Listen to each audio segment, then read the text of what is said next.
Амнестијата доби јамин од председателот Иванов. Законот е веќе објавен во службен весник, со што и официјално стапува на сила.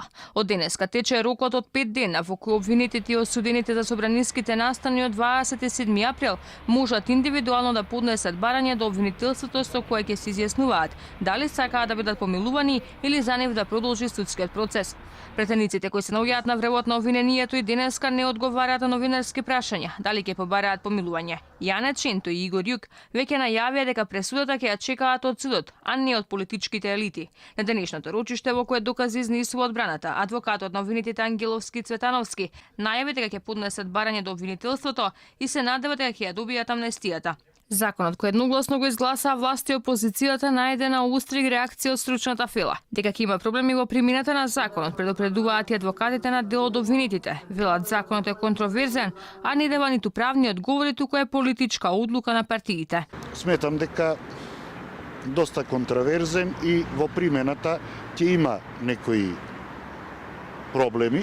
Читајќи го на што е обвинението и она што се нивни действија во овој момент, сметам дека во однос на тројцата што ги застапувам, тоа се Љупчо Димовски, Игор Дурловски и Мунир Пепич, овој закон треба и мора да се примени. Законот не дава правни одговори, него е политичка одлука на партиите кои што се договориле помеѓу себе. Ние вистинска правна завршница нема да имаме во овој предмет, за жал.